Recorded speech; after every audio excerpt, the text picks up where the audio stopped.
গা শুকাইলে মনে করেন গরম লাগে, তো তখন মানে যখন ভাড়া পাই না তখন শরীর গরম হয়ে যায়। আচ্ছা আচ্ছা, ভাড়া যখন পান তখন মানে যখন চালান তখন গরম হয়ে যায়। গরম হয়ে যায়।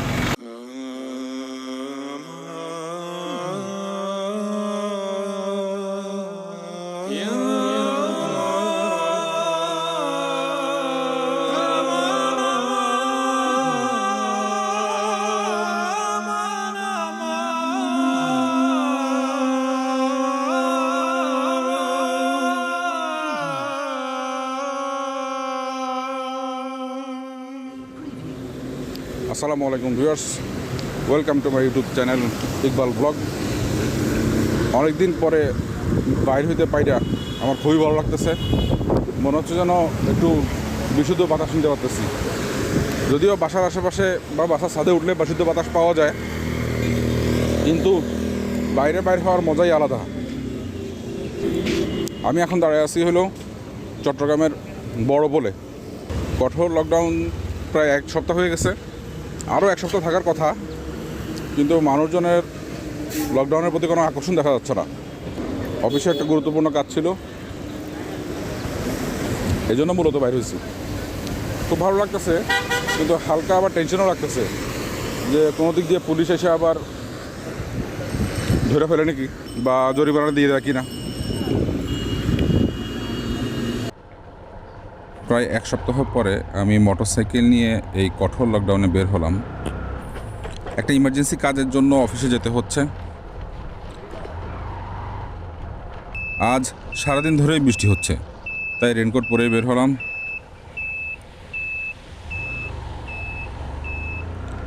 রাস্তাঘাটে তো দেখি ভালোই মানুষ আছে।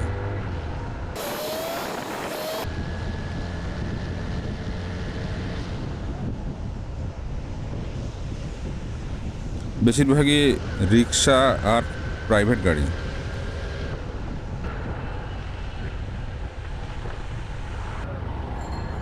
কাস্টমার মোড়ের এখানে তো শুধু রিক্সাই দেখা যাচ্ছে।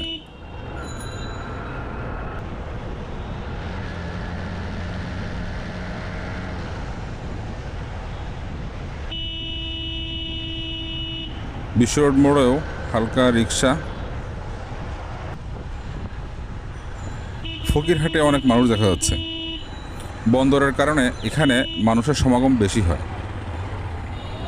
ভালোই তো সিএনজি দেখা যাচ্ছে।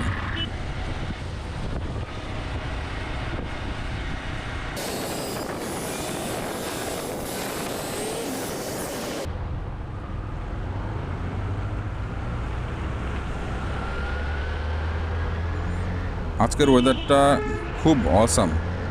মেঘলা মেঘলা, হালকা বৃষ্টি, সুন্দরই লাগে, কিন্তু হালকা পেরেশানও ভাব লাগে।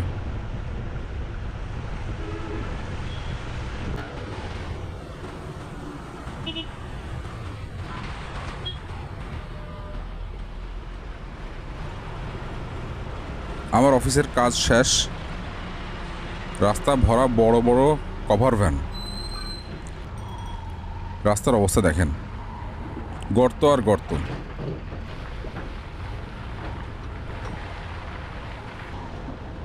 এই ফ্লাইওভারের কাজ মনে হয় অনেক স্লো হয়ে গেছে। যে কি পরিমাণ গর্ত! ফ্লাইওভারের কাজ শেষ না হওয়া পর্যন্ত এই রাস্তা মনে হয় আর ঠিক হবে না।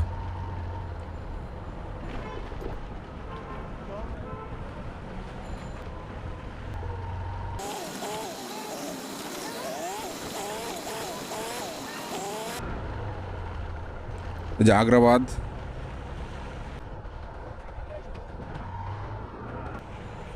লাকি প্লাজার সামনে। লাকি প্লাজার একতলার দোকানগুলো তো খোলা আছে মনে হচ্ছে। রাস্তাঘাটে পুলিশ তেমন একটা দেখা যাচ্ছে না। ফলের দোকানগুলোও খোলা আছে।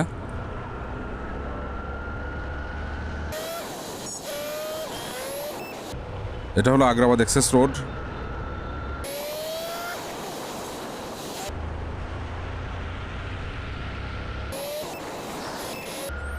গাড়ি কম থাকায় সেই সুন্দর লাগতেছে রাস্তাটাকে। রাস্তার মাঝখানের গাছগুলা অনেক বড় হয়ে গেছে।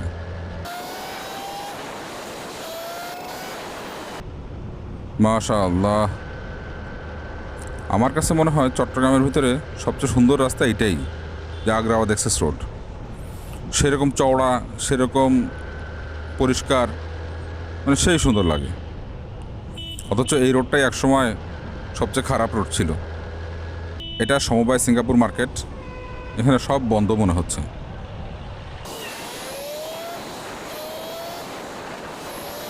এটা হলো বড়পোল মোড়। অন্যান্য দিন এখানে খুবই গাড়ি ঘোড়ার ভিড় থাকে, কিন্তু আজকে তো খুবই কম। প্রথমত লকডাউন, দ্বিতীয়ত বৃষ্টি হওয়াতে নিতান্ত জরুরি না হওয়ায় মানুষজন মনে হয় ঘরের থেকে বের হচ্ছে না। যাক আলহামদুলিল্লাহ, রাস্তাঘাটে গাড়ি ঘোড়া অনেক বেশি, এর ভিতরে ট্রাকের পরিমাণই খুব বেশি। কোনো প্রকার বাস দেখা যাচ্ছে না, হালকা হালকা সিএনজি দেখা যাচ্ছে, রিক্সা আছে, কিন্তু মানুষজন মাস্ক পরতেছে না।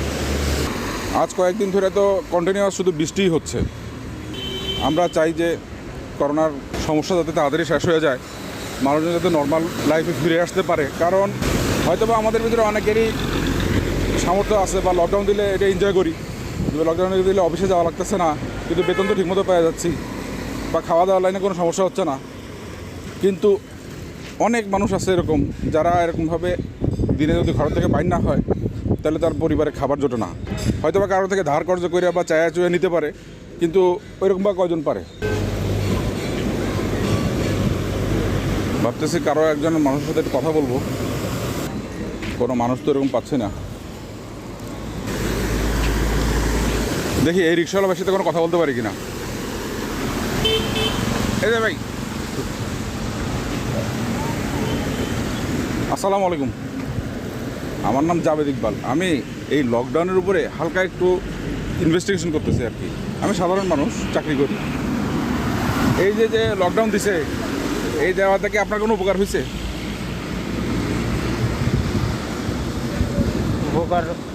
উপকার বলতে কি, ধরেন যে এই যে লকডাউনে তো আপনার বাস বন্ধ, সিএনজি বন্ধ, কিন্তু আপনার রিক্সা তো চলতেছে, তো এই জন্য আপনি প্যাসেঞ্জার বেশি পাচ্ছেন না, ভাড়া বেশি হচ্ছে না আপনার? ভাড়া বেশি হয়েছে, ভাড়া একদিকে গেলে আর দিকে হয় না তো। ভাড়া কম? ভাড়া কম, মানুষজন তো বেশি ভাড়া দিয়ে উঠতেছে, সবাই বলছে রিক্সাওয়ালা তো ভাড়া বেশি দিচ্ছে। তো আছে মনে করেন, এই যে এখন মনে করেন কাস্টমারটা নিয়ে গেছি, হ্যাঁ, নিয়ে এনে আর আধা ঘন্টা বসে রয়েছি, তারপর প্যাসেঞ্জার কম। আচ্ছা আচ্ছা, মানে ভাড়া বেশি পাচ্ছেন কিন্তু টাকা বেশি দিচ্ছে, কিন্তু প্যাসেঞ্জারই কম, রাস্তাঘাটে মানুষজনই কম। যারা চাকরিজীবী বা যাদের টাকা পয়সা আছে এদের তো লকডাউনের সমস্যা নাই, এক সপ্তাহ বাজার আপনার ফ্রিজে করে নিয়ে বসে থাকতেছে। কিন্তু আপনাদের ডেলি খান, এই জন্য আপনাদের কষ্টটা বেশি। ত্রাণ টান পাইছেন কোনো? জি, কোনো প্রাণ টান পাইনি, কোনো ত্রাণ টান পান নাই, কোনো কিছু পাইনি তো, এনে কোনো সহযোগিতাও পাইনি কোনো দিকের থেকে।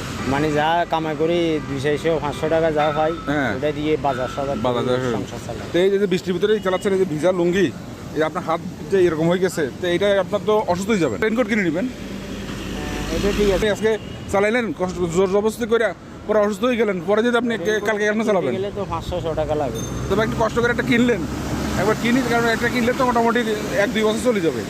তাও আপনি যে আপনার লুঙ্গি ভিজা, আপনার গেঞ্জি ভিজা, গা শুকাইলে মনে করেন গরম লাগে, তো তখন মানে যখন ভাড়া পাই না তখন শরীর গরম হয়ে যায়।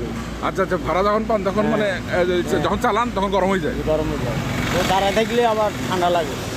আর যখন ভাড়া পাই, মানে দূরের ভাড়াটা যদি পাই বা ভাড়ার উপরে ভাড়া পাইলে তাহলে শরীরটা একটু গরম হয়।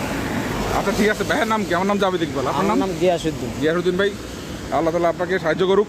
আপনি দোয়া করবেন যাতে আজাব বাইরে দূরে যায় বাংলাদেশ থেকে, কারণ এই করোনা আজাব দূরে নর্মাল হয়ে গেলে আমরা সবাই ইনশাল্লাহ আবার আগের মতন ফেরত রাখবো। ঠিক আছে, ধন্যবাদ। আপনাকে কষ্ট দিছি, মাইন্ড করেন না। ওয়ালাইকুম সালাম। আপনাকে একটু ইন্ডিয়া তা দেখছেন তো যে সাধারণ মানুষের আসলে কষ্ট হইতেছে। লকডাউনটা সবার জন্য আসলে আরামের না, কারো জন্য হয়তো বা আরাম, কিন্তু বেশিরভাগ মানুষের জন্য হলো কষ্ট। আল্লাহ তাআলা আমাদেরকে এই করোনা আযাব থেকে হেফাজত করেন, এই লকডাউন নামক কষ্ট থেকে হেফাজত করেন, এই দোয়াই করি।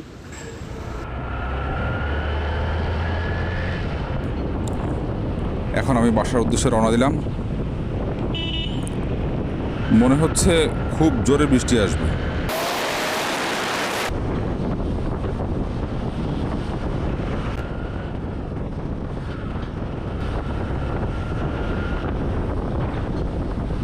যেটা চিন্তা করছিলাম সেটাই হয়েছে। সেই জোরে বৃষ্টি চলে আসছে। ভাগ্যিস রেনকোট পরেছিলাম, তা না হলে অবস্থা খুবই খারাপ হয়ে যেত। এরকম বৃষ্টি হলে বিভিন্ন এলাকায় পানি উঠে যায়। এমনি গত এক সপ্তাহ ধরে বৃষ্টির কারণে চট্টগ্রামের বিভিন্ন এলাকা তলায় গেছে। এই জোয়ারের পানি বাড়া প্লাস বৃষ্টি এই দুটো মিলে বিভিন্ন এলাকার তলায় যায়। একতলার বাসিন্দাদের বেশ কষ্ট হয়। আমার ডান পাশে এটা হলো খাল।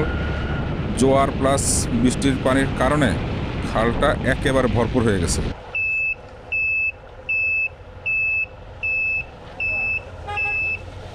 ওহো, এই রাস্তা তো জোয়ারের পানিতে একেবারে ডুবে গেছে। সাবধানে বাইক চালাতে হবে, কারণ এখানে কিছু বড় বড় গর্ত আছে, আর এর পাশে একটা ড্রেন আছে। আমি তো রেগুলার এই রাস্তাতে যাওয়া আসা করি, এজন্য আমি জানি যে কোন জায়গায় গর্তগুলো আছে। এই অবস্থায় যদি কেউ এখানে নতুন আসে তাহলে তার জন্য খুবই রিস্ক।